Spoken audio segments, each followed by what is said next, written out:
नमस्कार, मैं हूं शम्स ताहिर खान और आप देख रहे हैं वारदात।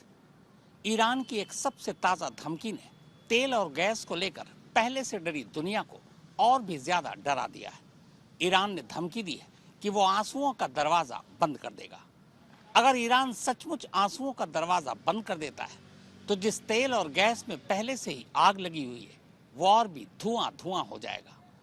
हालांकि ईरान की इस धमकी के साथ साथ ईरान और अमेरिका के बीच शर्तों की बमबारी भी जारी है।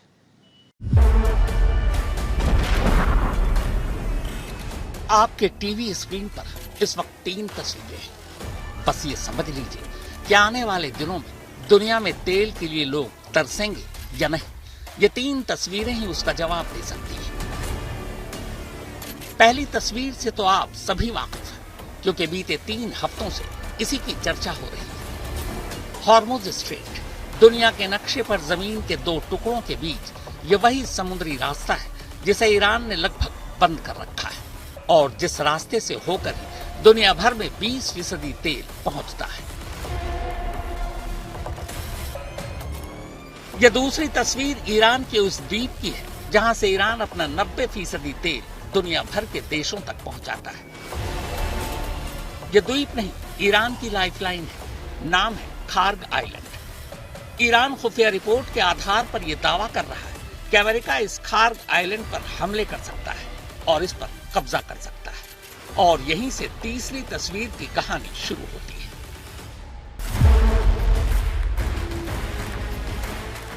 यह तीसरी तस्वीर बिल्कुल नहीं है और 27 दिन की जंग के बाद पहली बार अब दुनिया इसका नाम सुन रही है। इसका नाम है बाब अल मंडेब। अरबी शब्द है। बाब मतलब द्वार या दरवाजा और मंडेब मतलब दुख या आंसू, यानी इसे आप दुख का द्वार या आंसू का दरवाजा भी कह सकते हैं। असल में यह समुद्री जगह अपनी तेज धाराओं और तेज हवाओं के लिए जाना जाता है। इसी वजह से पुराने दौर में यहाँ बहुत से जहाज डूब गए, इसीलिए इसका नाम दुख का द्वार पड़ गया। ईरान की सबसे ताजा धमकी के बाद बाब अल मंडेब सचमुच क्या दुनिया को आंसुओं से रुला देगी। दरअसल ठीक हॉर्मुज़ स्ट्रेट की तरह बाब अल मंडेब भी एक संकरा सा समुद्री रास्ता है। रास्ता संकरा जरूर है मगर इसकी अहमियत बहुत ज्यादा है। वजह ये कि इसी बाब अल मंडेब के रास्ते कुल 12% तेल दुनिया भर के देशों तक पहुंचता है। और अब हॉर्मुज़ के बाद ईरान ने धमकी दी है कि अगर उसके खार्ग द्वीप पर हमला किया गया तो वो इस बार बाब अल मंडेब स्ट्रेट को भी बंद कर देगा। अगर सचमुच ऐसा हुआ तो दुनिया भर के देशों में जो तेल पहुंचता है सीधे 32% की उसमें कमी आ जाएगी। 20% हॉर्मुज़ की वजह से और 12% बाब अल मंडेब की वजह से। बाब अल मंडेब स्ट्रेट लाल सागर और अदन की खाड़ी को जोड़ने वाला एक बेहद अहम समुद्री रास्ता है। इसके आगे ये सुएज नहर से जाकर जुड़ता है। दुनिया भर में समुद्र के रास्ते भेजे जाने वाले तेल का करीब 12% हिस्सा इसी रास्ते से होकर गुजरता है, जिसकी वजह से ये दुनिया का चौथा सबसे बड़ा शिपिंग मार्ग यानी जहाजों के गुजरने का रास्ता बन जाता है। असल में बाब अल मंडेब यमन के दक्षिण पश्चिम में मौजूद है, जहां ईरान समर्थित हूती गुट का दबदबा है। अगर ईरान ने इस रास्ते को बंद कर दिया तो इसका असर पूरी दुनिया पर पड़ेगा, क्योंकि ऐसी सूरत में जहाजों को एक लंबा चक्कर काटकर अफ्रीका के केप ऑफ गुड होप के रास्ते से गुजरना होगा। 20-25 दिन की देरी होगी और दाम अपने आप बढ़ जाएंगे। बाब अल मंडेब यूरोप, एशिया और मिडिल ईस्ट को एक साथ जोड़ता है। हर साल अकेले इसे एक रास्ते से करीब $1 ट्रिलियन यानी लगभग 94 लाख करोड़ रुपए का सामान गुजरता है। रोजाना लगभग 45 लाख बैरल तेल यहाँ से ट्रांसपोर्ट होता है। इसी समुद्री रास्ते से दुनिया का करीब 10% तेल और LNG गुजरता है। ऐसे में अगर हॉर्मुज़ के बाद ईरान अब बाब अल मंडेब पर नाकाबंदी करता है तो दुनिया भर की 32% तेल गैस सप्लाई ठप पड़ सकती है। हालांकि एक्सपर्ट्स की माने तो इसे बंद करना ईरान के लिए इतना आसान भी नहीं होगा, क्योंकि बाब अल मंडेब स्ट्रेट ईरान से करीब 2500 किलोमीटर दूर है। लेकिन ईरान की मदद के लिए हूती इस रास्ते से गुजरने वाले जहाजों को निशाना बनाकर रास्ता बंद कर सकते हैं। पहले भी हूती ऐसा कर चुका है। हूती ने ड्रोन और मिसाइल से जहाजों को निशाना बनाया था, जिससे रेड सी के ट्रैफिक पर बुरा असर पड़ा था। अब अगर ईरान सीधे तौर पर इस इलाके में सक्रिय होता है तो खतरा और बढ़ जाएगा। एक रिपोर्ट के मुताबिक पिछले 1 साल में रेड सी में हूती विद्रोहियों के हमलों को रोकने के लिए पश्चिमी देशों ने अरबों डॉलर खर्च किए। इसके बावजूद 4 बड़े मालवाहक जहाज यहां डूब गए। ग्लोबल शिपिंग कंपनियों का भरोसा पूरी तरह बहाल अब भी नहीं हो सका है और आज भी कई बड़ी कंपनियां इस रूट का इस्तेमाल करने से कतराती हैं। एक्सपर्ट्स का मानना है कि अगर रेड सी में हूतियों को रोकना इतना मुश्किल था तो ईरान भी यहां हमला करता है तो फिर पश्चिमी देशों के लिए ये बहुत बड़ी चुनौती बनेगा। ऐसे में अगर दोनों समुद्री रास्तों पर संकट खड़ा होता है तो इसका असर सीधे पूरी दुनिया की तेल पर पड़ेगा। बाब अल मंडेब को बंद करने की ईरान ने धमकी उस वक्त दी है जब ईरान और अमेरिका के बीच युद्ध विराम को लेकर बातचीत की बात चल रही है। पर जिस तरह से बातचीत से पहले दोनों देश शर्तों की बमबारी कर रहे हैं, उससे उम्मीद कम ही नजर आ रही है कि इस बातचीत से कोई हल निकलेगा। 28 फरवरी को मिसाइलों और बमों से अमेरिका और इजराइल ने ईरान पर हमले कर जिस जंग की शुरुआत की थी, वो जंग अब अमेरिका और ईरान के बीच शर्तों के धमाकों में उलझ कर रह गई। जंग रोकने के लिए अमेरिका और ईरान ने अपनी तरफ से जो शर्तें रखी हैं, वो शर्तें ऐसी हैं जिन्हें ना अमेरिका मान सकता है ना ईरान। यानी फिलहाल इस बात की उम्मीद बेहद कम है कि ये जंग थमने जा रही है। सबसे पहले ये जान लेते हैं कि जंग रोकने के लिए अमेरिका ने ईरान के सामने और ईरान ने अमेरिका के सामने क्या शर्तें रखी। तो शुरुआत अमेरिकी शर्तों से। अमेरिका ने ईरान के सामने कुल 15 शर्तें रखी। वो शर्तें ये हैं: न्यूक्लियर प्रोग्राम पर रोक और परमाणु हथियार विकसित नहीं करने की गारंटी देना, यूरेनियम शुद्ध करने को सीमित या पूरी तरह बंद करना और यूरेनियम IAEA को सौंप देना, बैलिस्टिक और क्रूज मिसाइल प्रोग्राम पर नियंत्रण या कटौती करना, हॉर्मुज को पूरी तरह खोलना और जहाजों को सुरक्षित रास्ता देना, ईरानी न्यूक्लियर ठिकानों पर इंटरनेशनल एजेंसियों को बिना शर्त एक्सेस देना, नतांज, फोर्डो और इस्फहान जैसे न्यूक्लियर ठिकानों को सीमित या खत्म करना, हिजबुल्लाह मिलिशिया जैसे संगठनों को समर्थन कम या बंद करना, इलाके में सैन्य गतिविधियों और हमलों को कम करना, एक तय सीमा के लिए सीज फायर लागू करना ताकि बातचीत आगे बढ़ सके, भविष्य में जंग न हो इसके लिए ठोस इंटरनेशनल गारंटी देना, समुद्री और एनर्जी इंफ्रास्ट्रक्चर की सुरक्षा सुनिश्चित करना, ईरान की मिसाइल रेंज और इस्तेमाल केवल आत्मरक्षा के लिए करना, बदले में ईरान पर लगे आर्थिक प्रतिबंध को पूरी तरह या फेज में हटाना, सिविल न्यूक्लियर प्रोग्राम और एनर्जी सेक्टर में अंतर्राष्ट्रीय मदद देना, मिडिल ईस्ट में स्थिरता और शांति के लिए लंबी अवधि का रोड मैप लागू करना। इनमें से ज्यादातर शर्तों को ईरान क्यों नहीं मानेगा, ये आगे बताएंगे। उससे पहले अमेरिकी शर्तों के जवाब में ईरान ने क्या शर्तें रखी है वो जान लेते हैं। ईरान ने अमेरिका के सामने कुल 5 शर्तें रखी है। वो शर्तें ये हैं: दुश्मन की तरफ से हो रहे हमले और कत्लेआम पूरी तरह रुके, ईरान पर दोबारा युद्ध न थोपा जाए, युद्ध से हुए नुकसान के मुआवजे की गारंटी मिले, पूरे मोर्चे पर और पूरे इलाके में शामिल सभी समूहों के लिए युद्ध का अंत हो, स्ट्रेट ऑफ हॉर्मुज पर ईरान के अधिकार को लेकर इंटरनेशनल मान्यता और गारंटी मिले। युद्ध विराम के लिए ईरान की इन शर्तों की तस्दीक ईरानी सरकारी टीवी चैनल प्रेस टीवी ने किया है। मुंबई में मौजूद ईरान के कॉन्सुलेट जनरल ने भी सोशल मीडिया पर पोस्ट डालकर इन शर्तों का जिक्र किया है। प्रेस टीवी ने दावा किया है कि अमेरिका अलग अलग कूटनीतिक रास्तों से बातचीत की कोशिश कर रहा है, लेकिन ईरान अमेरिकी शर्तों को मंजूर करने लायक नहीं मानता। उधर अमेरिकी शर्तों और ईरान से बातचीत को लेकर राष्ट्रपति ट्रंप बार बार ये दोहरा रहे कि इस सिलसिले में ईरान के साथ अच्छी बातचीत चल रही है, पर बातचीत ईरान में किसके साथ चल रही है इसका खुलासा ट्रंप ने नहीं किया। ट्रंप ने कहा कि असल में ईरानी नेता इस बातचीत को लेकर सामने आने से डरते हैं कि कहीं उन्हें खुद ईरानी अवाम ही न मार दे। And they are negotiating, by the way, and they want to make a deal so badly, but they're afraid to say it because they figure they'll be killed by their own people. They're also afraid they'll be killed by us. इस बीच Trump ने एक नया शिगुफा भी छोड़ दिया। उन्होंने कहा कि हमले के दौरान चूंकि ईरानी लीडरशिप पूरी तरह खत्म हो चुकी है, लिहाजा किसी ने उन्हें यह ऑफर दिया कि ईरान के अगले सुप्रीम लीडर वही बन जाए, पर ट्रंप ये नहीं बता पाए कि यह ऑफर किसने दिया।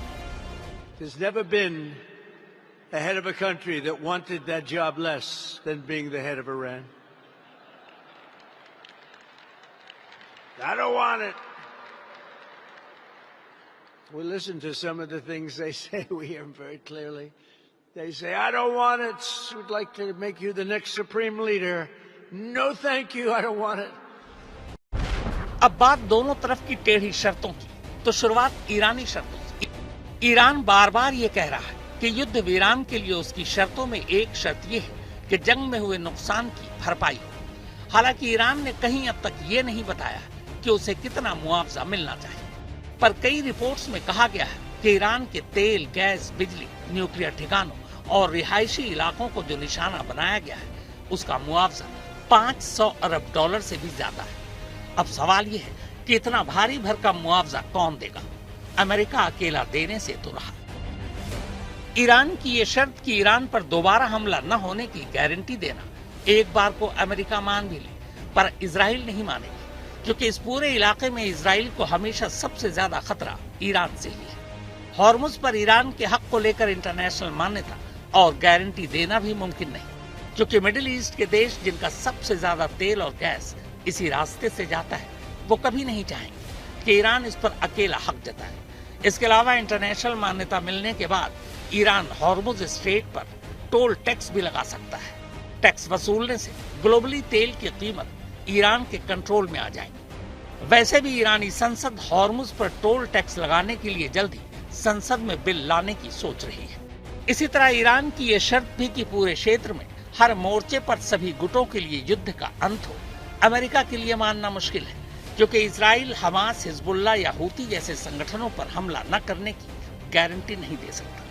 अलबत्ता हमले और हत्याएं रोकने की बात पर अमेरिका जरूर राजी हो सकता है। अब अमेरिकी शर्तों की बात।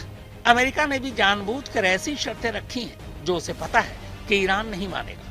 ईरान शुरू से कह रहा है कि वो यूरेनियम एनरिच कर न्यूक्लियर हथियार नहीं बना रहा, बल्कि उसका इस्तेमाल सिविल कामों में करेगा। ईरान बार बार ये भी कहता आ रहा है कि वो किसी भी कीमत पर अपना यूरेनियम देश के बाहर नहीं जाने देगा। ईरान की ताकत उसकी बैलिस्टिक और क्रूज मिसाइलें हैं। इस जंग में ईरान ने इसकी ताकत भी दिखा दी। जाहिर है इजराइल जैसे देशों से लड़ने के लिए ईरान कभी भी अपने बैलिस्टिक या क्रूज मिसाइलों के साथ समझौते नहीं करेगा। ईरान कह सकता है कि ये उसकी आत्मरक्षा के लिए है। इसी तरह ईरान फिलिस्तीन के नाम पर कभी भी हिजबुल्लाह, हमास, हूती, मिलिशिया या अलबद्र जैसे समूहों या संगठनों को समर्थन देना बंद नहीं कर सकता। न ही ईरान अपने सबसे बड़े न्यूक्लियर ठिकानों नतांस, इस्फहान या फोर्डो को खत्म कर सकता है। ईरान अपने क्षेत्र में सैन्य गतिविधियों को भी कम नहीं कर सकता, क्योंकि दूसरी तरफ इजराइल लगातार अपने दायरे बढ़ा रहा है। जहां तक न्यूक्लियर ठिकानों पर IAEA यानी इंटरनेशनल एटॉमिक एनर्जी एजेंसी की पहुंच की बात है, या यूरेनियम के एनरिचमेंट की बात है, तो ईरान इसी मुद्दे पर तो 26 फरवरी को जिनेवा में अमेरिका से बातचीत कर रहा था। बातचीत काफी आगे तक बढ़ चुकी थी, मगर उसी बातचीत के फौरन बाद 28 फरवरी को अमेरिका ने इजराइल के साथ मिलकर ईरान पर हमला कर दिया।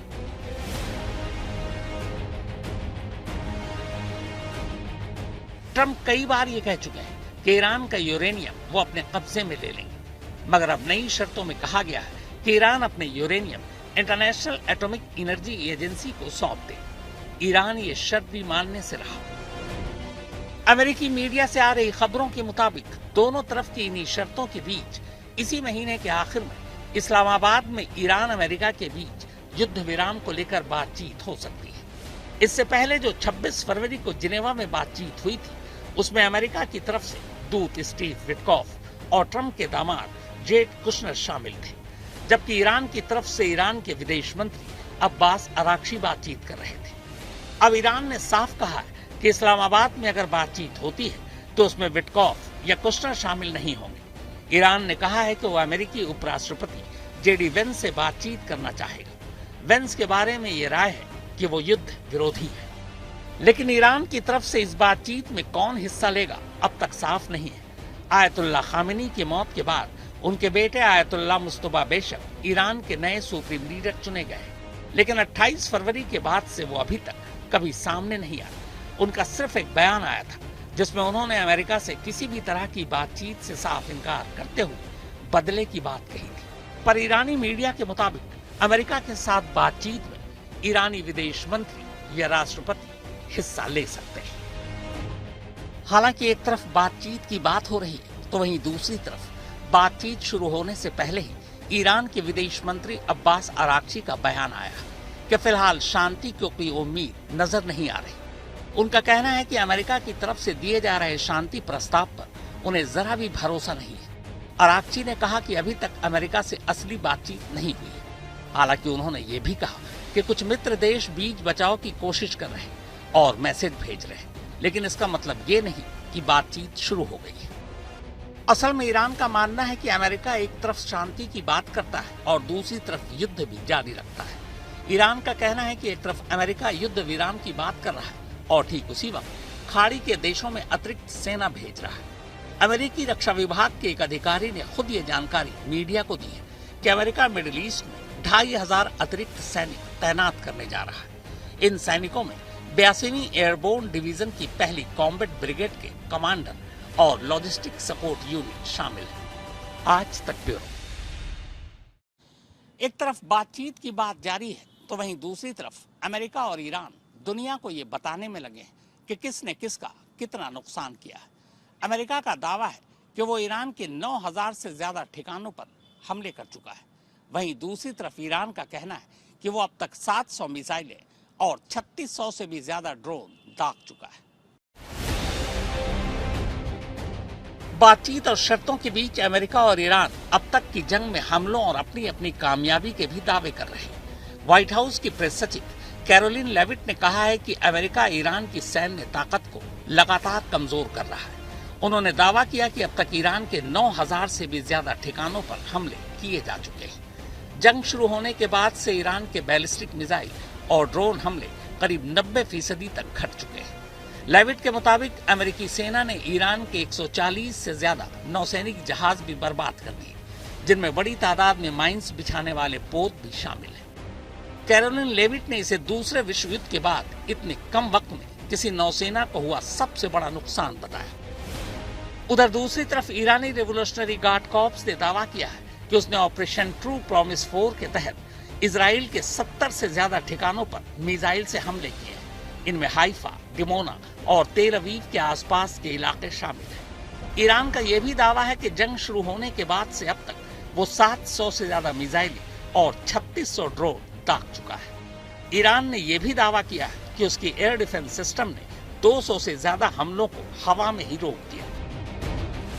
अब दुनिया की नजर इस बात पर है कि क्या इस महीने के खत्म होने से पहले अमेरिका और ईरान बातचीत के लिए एक टेबल पर आएंगे और क्या ये बातचीत कामयाब हो पाएगी। शर्तों से ऊपर उठकर बात हुई तो उम्मीदें कायम हैं, मगर कहीं शर्तों में ही दोनों उलझ गए तो आने वाला वक्त और भी बुरा हो सकता है। आज तक ब्यूरो। तो वारदात में फिलहाल इतना ही, मगर देश और दुनिया की बाकी खबरों के लिए आप देखते रहिए आज तक।